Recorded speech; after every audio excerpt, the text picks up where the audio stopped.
அனைவருக்கும் வணக்கம். புலிப்பாணி சித்தர் துணை. இன்றைய பதிவில் ஒரு நபர் ஒரு கமெண்ட் போட்டுள்ளார். அதை விளக்கமாக பார்ப்போம். இது அனைவருக்கும் உபயோகமாக இருக்கும். கவனமாக பாருங்கள்.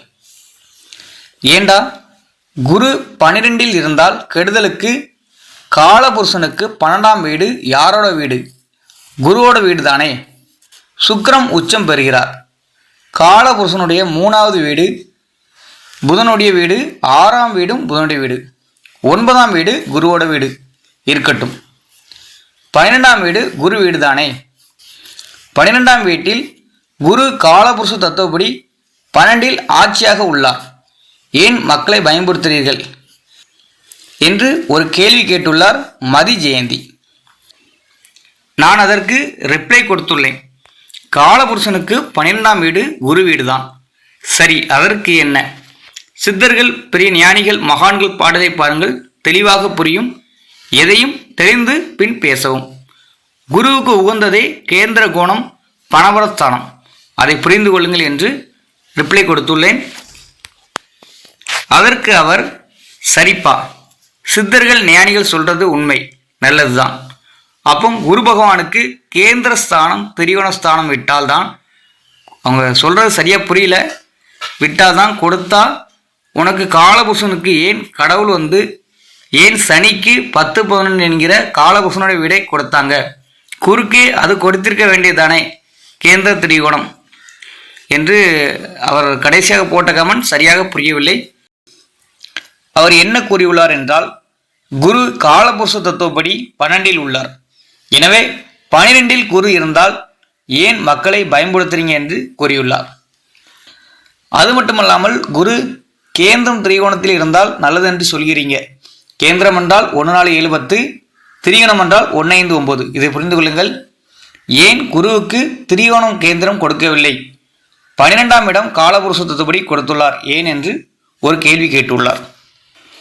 மேலும் புதன் காலபுருஷ தத்துவப்படி 3 மற்றும் 6இல் உள்ளார். காலபுருஷ தத்துவப்படி பார்த்தாலே எல்லாமே தெரியும், ஏன் பயன்படுத்துகிறீர்கள் என்று கேட்டுள்ளார்.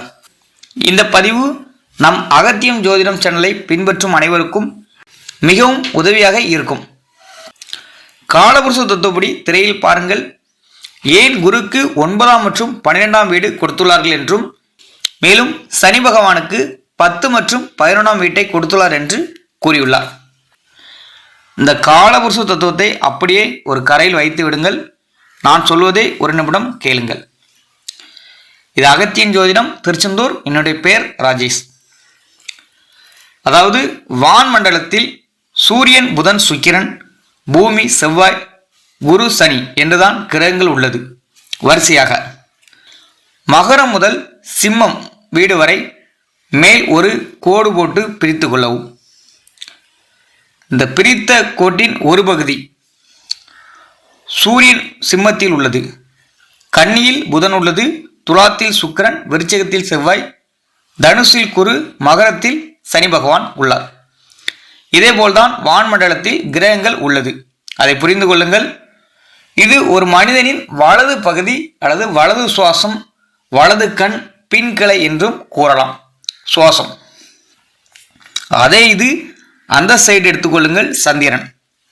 அதே இது அந்த பகுதி எடுத்துக்கொள்ளுங்கள், கடகத்திலிருந்து கும்பம் வரை சந்திரன், புதன், சுக்கிரன், செவ்வாய், குரு, சனி. இதேபோல்தான் வான்மண்டலத்தில் கிரகங்கள் உள்ளது. இதை புரிந்து கொள்ளுங்கள். இது ஒரு மனிதனின் இடது பகுதி. இதை இடது கண், இடது சுவாசம், இடகலை, ஒரு மனிதனின் இடது பகுதி என்று கூறலாம். அதை புரிந்து கொள்ளுங்கள். கிரகங்கள் வான்மண்டலத்தில் இதேபோல்தான் உள்ளது. எனவேதான் சூரியனுக்கு சிம்மம் ஆட்சி வீடு, புதனுக்கு மிதுனம், கன்னி ஆட்சி வீடு என ஒவ்வொரு கிரகத்திற்கும் அதன் வரிசைக்கு ஏற்றாற்போல் ஆட்சி வீடுகள் உள்ளது. நியாயப்படி பார்த்தால் சிம்மமே 1வது வீடாகும். ஆனால் சிம்மதிபதியான சூரியன் மேசத்தில் உச்சமாவதால், அதாவது நவகிரக நாயகன் உச்ச வீடு மேசம் என்பதனால் மேசமே 1வது வீடாகும். இதை நம் பதிவை பின்பற்றும் அனைவரும் புரிந்து கொள்ள வேண்டும். இதிலிருந்து புரிந்து கொள்ளுங்கள், காலபுருஷ தத்துவப்படி 3 மற்றும் 6ஆம் வீடு புதனுக்கு கொடுக்கவில்லை. கிரகங்கள் அதேபோல் வான்மண்டலத்தில் அமைந்துள்ளது. அதாவது 1 மற்றும் 8ஆம் வீடு செவ்வாய் வீடும் கிடையாது. செவ்வாய் பகவான் அந்த கோர்வையில் உள்ளது. எனவே வான்மண்டலத்தில் கிரகங்கள் அந்தந்த வரிசையில் அமைந்துள்ளது. எனவே காலபுருஷ தத்துவப்படி நாம் எல்லா இடங்களையும் எடுத்துக்கொண்டால் தவறாகத்தான் வரும். எந்த கிரகமும் அது இருக்கும் இடத்தில் ஆட்சி பெற்றால் வலிமையை, அதை புரிந்து கொள்ளுங்கள். எனவே குருவுக்கு யாருமே 9 மற்றும் 12ஆம் வீடு கொடுக்கவில்லை, அதை புரிந்து கொள்ளுங்கள். குருவுக்கு மட்டுமில்லை, புதனுக்கும் 3 மற்றும் 6ஆம் வீடு, சனிக்கு 10 மற்றும் 11ஆம் வீடு யாரும் கொடுக்கவில்லை. இது எல்லாமே கிரகங்களின் அமைப்பு, வான்மண்டலத்தில் கிரகங்களின் அமைப்பு, இதை புரிந்து கொள்ளுங்கள். இன்னொரு விஷயம், எந்த கிரகமும் அதன் ஆட்சி வீட்டில் இருந்தால் வலிமையே. ஒரு எக்ஸாம்பிள் எடுத்துக்கொள்வோம். குருவே எடுத்துக்கொள்ளுங்கள். குருவே 12ஆம் இடத்தில் ஆட்சி பெற்றால் வலிமையே, நல்லதே நடக்கும். அப்படி இல்லை என்றால் 12ஆம் வீட்டில் குரு இருந்தால் குருவின் காரத்துவமான தனக்காரகம் மற்றும் குழந்தை காரகத்தில் சில இடர்பாடுகள் ஏற்படும். மற்றபடி பெரிய இடர்பாடுகள் எதுவும் ஏற்படாது. இது ஒரு பொதுவான விதியாகும். ஒருவரின் சுயஜாதகமே அவருக்கு 100% பலனை கொடுக்கும். மற்றவைகள் எல்லாமே பொதுவான பலன்கள் மூலமாக நாம் ஏதோ தெரிந்து கொள்ள முடியும், அவ்வளவுதான். இதில் நீங்கள் புரிந்து கொள்ள வேண்டியது என்னவென்றால், காலபுருஷ தத்துவத்தை ஒரு பக்கம் ஒதுக்கி வைங்கள்.